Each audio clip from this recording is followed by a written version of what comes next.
Hi guys, we're gonna read chapter 10 from Lulu Walks the Dog. Okay, here we go. Lulu was out of Pookie's house in 20 seconds flat, promising Pookie's mommy that she would be careful not to hurt the fuzzball's feelings.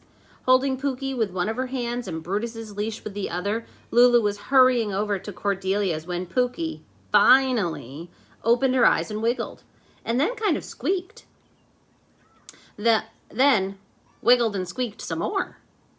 Lulu understood that this was Pookie's way of saying it was time to do what she was supposed to do, which meant that Lulu needed to stop immediately and set Pookie down underneath the tree, which she did, and then said in a not too patient voice, "Okay, let's get this over with."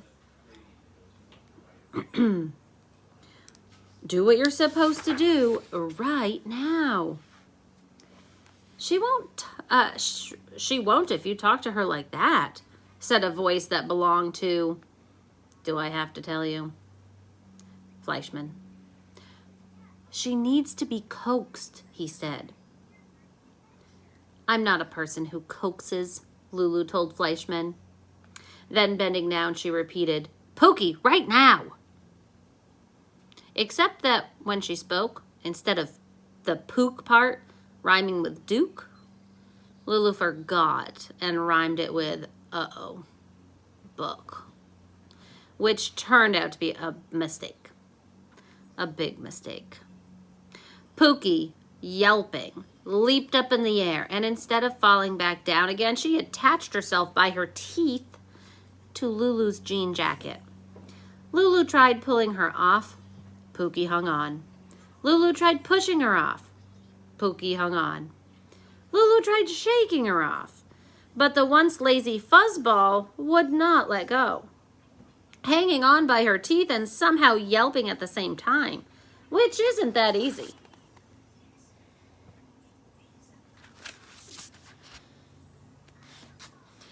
All of a sudden, out of the blue, Lulu began to hear music.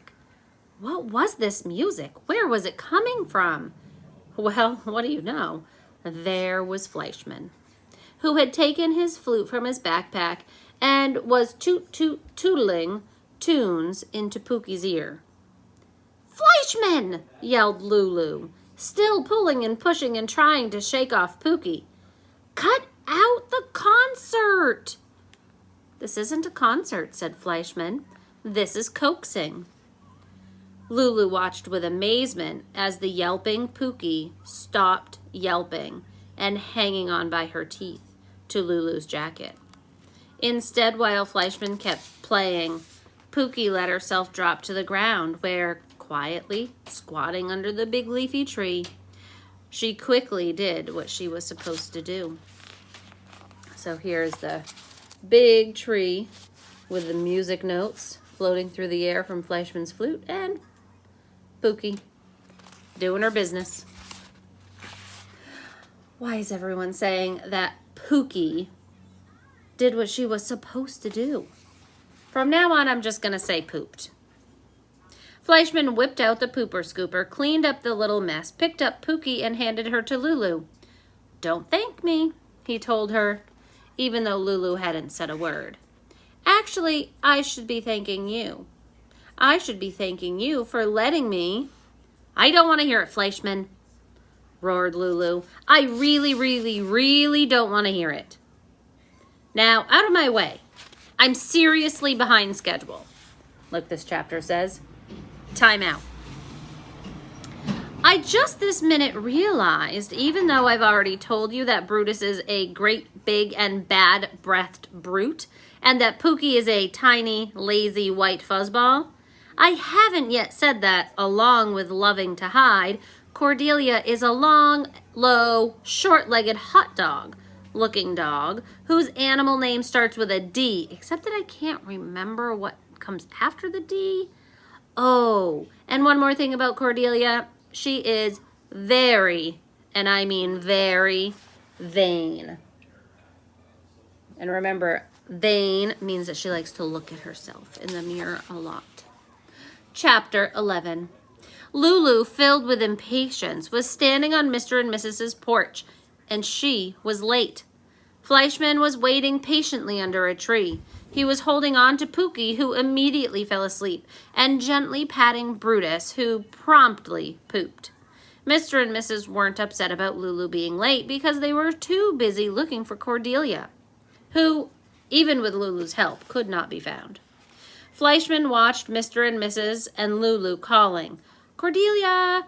Cordelia!" as they poked and prodded in the junk pile on the porch.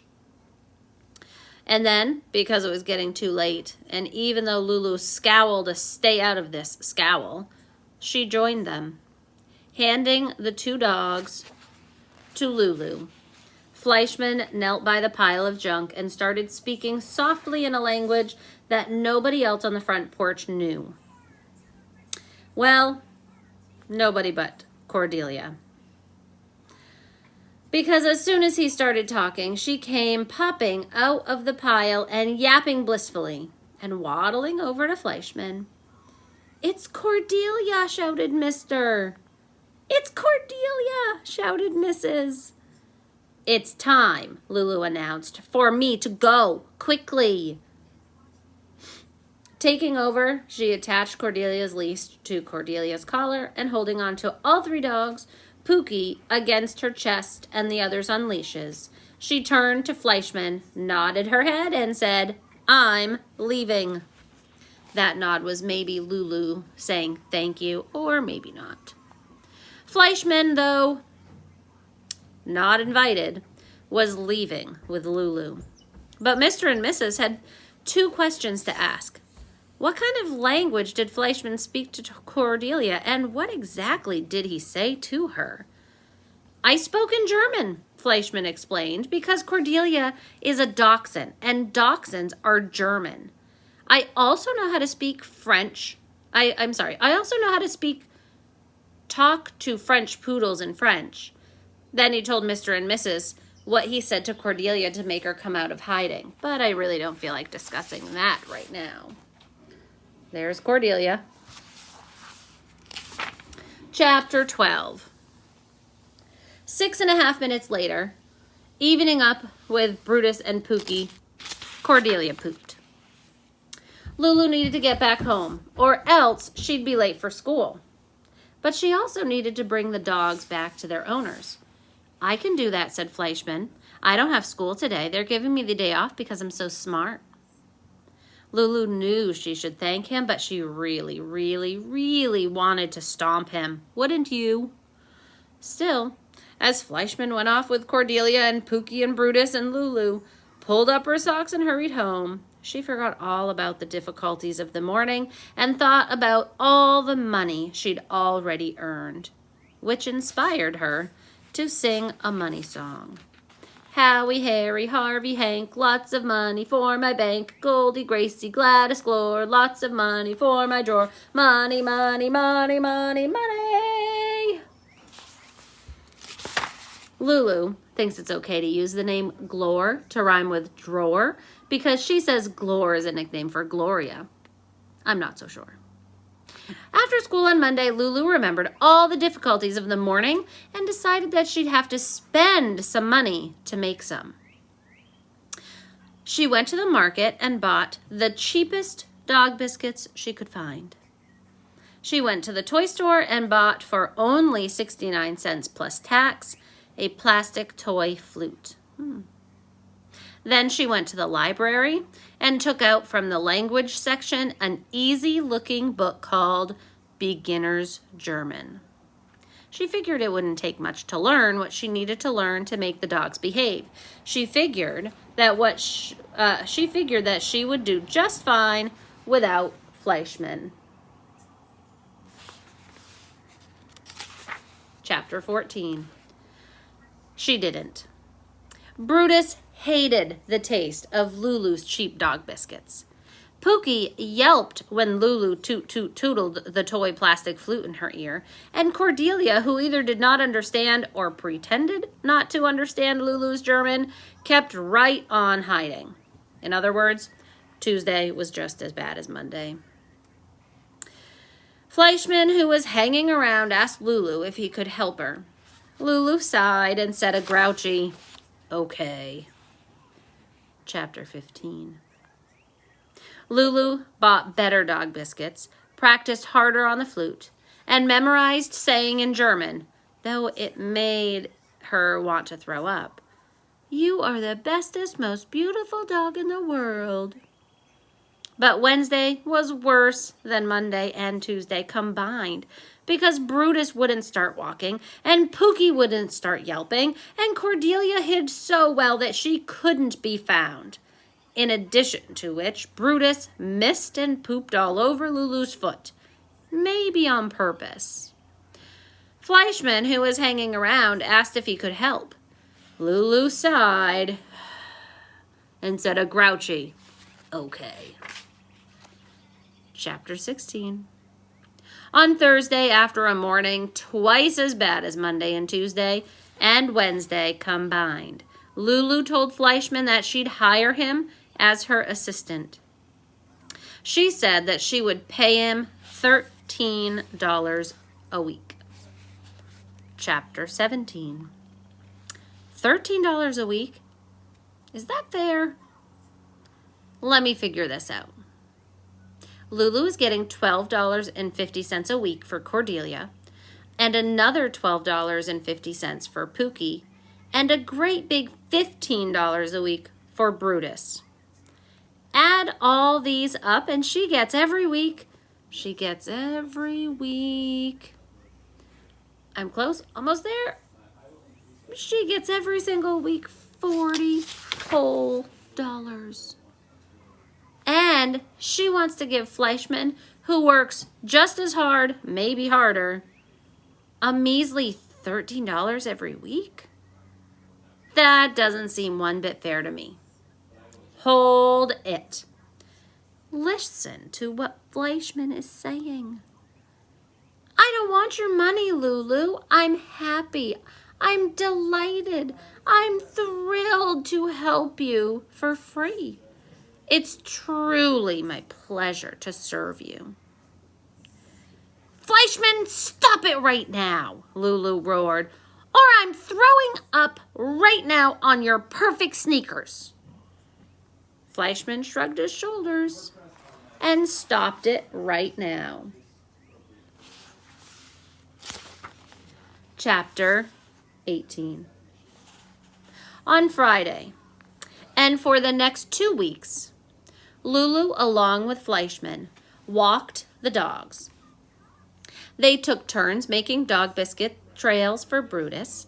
They each took turns coaxing Pookie by tooting the flute. And they took turns saying the most flattering things in German to Cordelia to persuade her to come out of her hiding place. And as long as Fleischman was there, the dogs behaved. There's Brutus. Lulu didn't have much to say to Fleischman. She didn't want Fleischman saying much to her. But on their third Friday together, after the dogs were returned to their owners, Fleischman tapped Lulu's elbow and said to her quietly, "We make a good team." Big mistake. Lulu stopped walking and started scowling at Fleischman. She put her hands on her hips. She narrowed her eyes. "Fleischman," she said, "I want you to listen. And listen carefully. We aren't a team. We will never be a team. I'm the dog walking boss. You are only my assistant. Comprende?" Comprende is Spanish for "do you understand?" But why, you may very well ask, did she say it in Spanish? I really don't feel like discussing that right now. Fleischman nodded his head to show that, yes, he understood. And then he turned and silently headed home.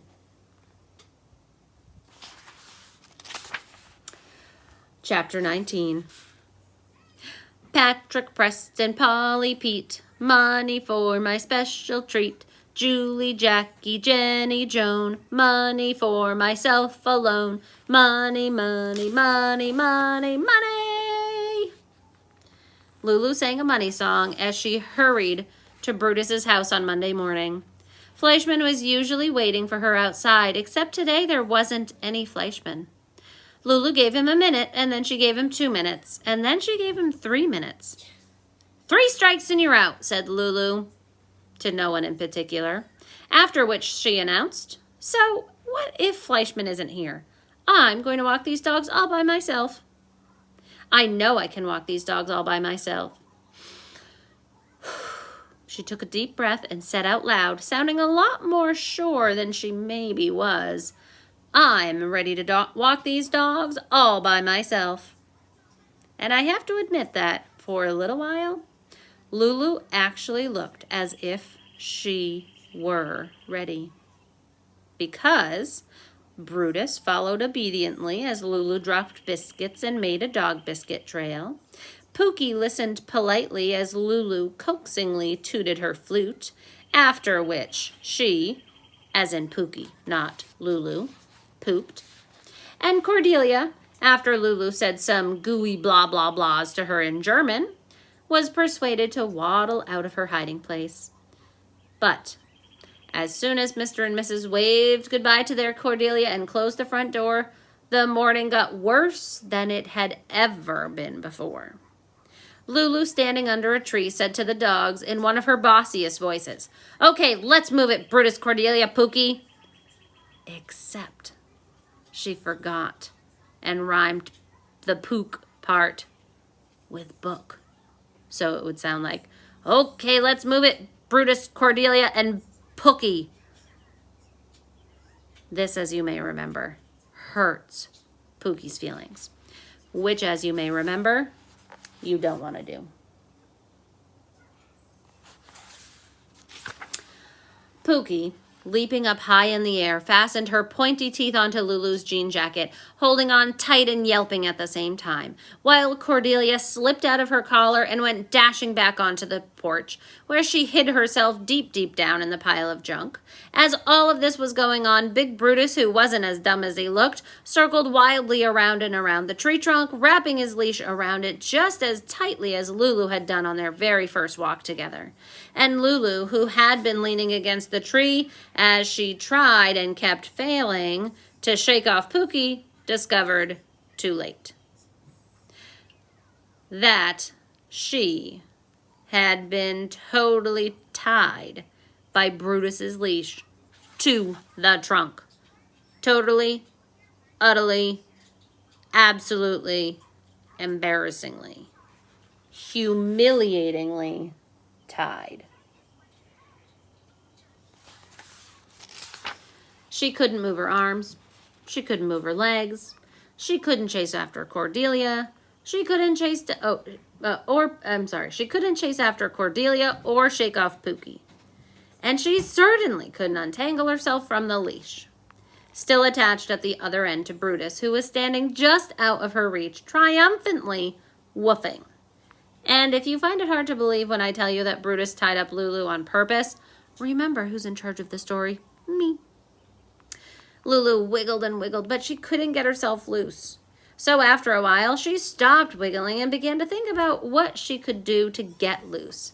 And after a longer while, she started wiggling some more, until finally, after feeling that she had been tied forever to the trunk of that tree, Lulu saw, well, you know who she saw.